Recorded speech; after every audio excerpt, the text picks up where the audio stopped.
کبھی کبھی انسان کا دل کسی چیز کے لیے بہت تڑپتا ہے، اتنا کہ اس کے لیے صبر کرنا بھی مشکل ہو جاتا ہے۔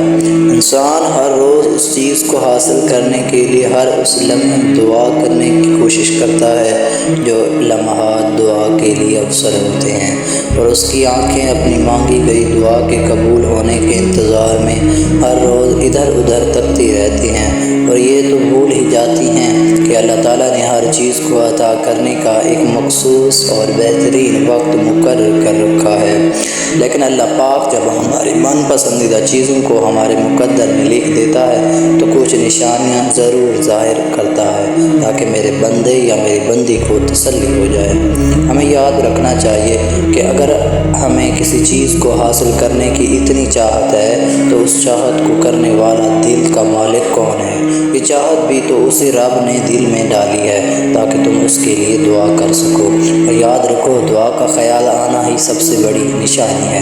بار بار اللہ توفیق دیتا ہے کہ آپ اس من پسند چیز کو مانگیں گڑ گڑا کر تاکہ وہ آپ کو عطا کر سکے، وہ تمہاری خواہش کو بہترین کر کے تمہیں عطا کر سکے، اور وہ تمہاری خواہش ہی دل میں تب ڈالتا ہے جب وہ تمہارے نصیب میں لکھ دیتا ہے۔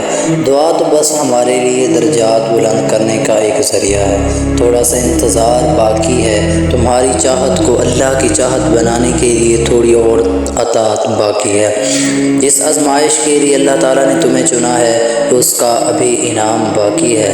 دعا مانگتے رہو، ٹھیک ہو جاؤ گے سب، کیونکہ ہر مشکل کے ساتھ آسانی ہے۔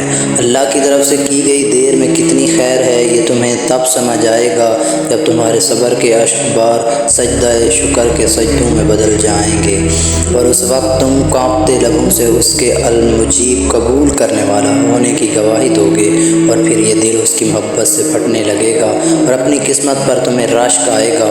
وہ جب تمہاری دعاؤں کو قبول کے لیے چن لیتا ہے تب وہ تمہارے دل میں دعا کا خیال بھی خود ہی ڈال دیتا ہے۔ ہمیشہ مجھ سے یہ سوال پوچھا جاتا ہے کہ وہ من پسند چیز پر کن کیوں نہیں کہتا۔ ہم انسان ہیں نا، اس لیے یہ بات کبھی نہیں سمجھ سکتے کہ اس کو لفظ کن کی کیا اہمیت ہے۔ یہ وہ لفظ ہے جس سے پوری کائنات بنا دی گئی اور ختم بھی اسی لفظ پر کر دی جائے گی، سو اس لفظ کو ایسے ہی کہہ دیا جائے۔ انہیں وہ کن تب کہتا ہے جب اپنے بندوں کے لیے بہترین کا وسیلہ بنا دیتا ہے، اور کبھی کبھار وہ چاہتا ہے کہ میرا بندہ میرے لیے صبر کرے۔ کیا اس کا حق نہیں کہ اس سے محبت جتائی جائے؟ کیا اس کا حق نہیں ہے کہ اس کے لیے تھوڑا سا انتظار کیا جائے؟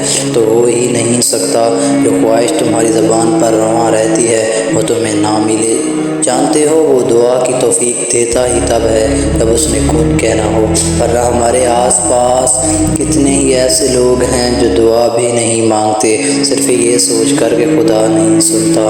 تو اگر تم اس کے کن کا انتظار کر رہے ہو تو کیسے ممکن ہے کہ کوئی بندہ اس کی بارگاہ میں جائے سستے ہوئے اور اسے سینے سے نہ لگائے؟ تو بس انتظار کرو، وہ انتظار کرنے والوں کے لیے معجزے کرتا ہے۔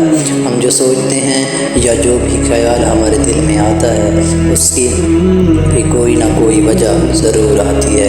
خیال ایسے نہیں آ جاتا، دل میں اللہ کی طرف سے ہی ہوتا ہے۔ اکثر میرے دل میں ایک بات آتی ہے کہ کیا جو لوگ کسی کے لیے اچھا نہیں سوچتے کیا وہ بھی اللہ کی طرف سے ہوتا ہے؟ اس کا جواب بھی خود مجھے مل گیا۔ وہ خیال شیطان ڈالتا ہے، وہ ہمیں اللہ سے دور کرنے کے لیے کرتا ہے۔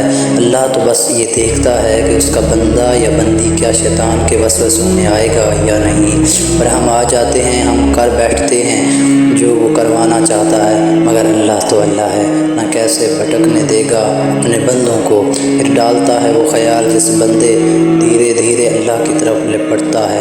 ہم اللہ کی طرف ایسے ہی نہیں لوٹ کے آتے، اللہ ہمیں اپنی طرف لے کر جاتا ہے، لیکن ان کو جو واقعی ہی اس کی طرف لوٹ کے جانا چاہتے ہیں بن مانگے بہت کچھ ملتا ہے پر سب نہیں ملتا۔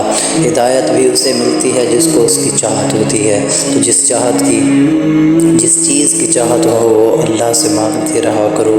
ایسے اپنے بندے مانگتے ہوئے بہت پسند ہیں، اور مانگنے کی توفیق بھی انہیں دیتا ہے جنہیں وہ عطا کرنا چاہتا ہے۔ جزاک اللہ۔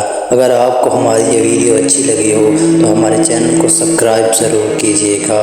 خدا حافظ۔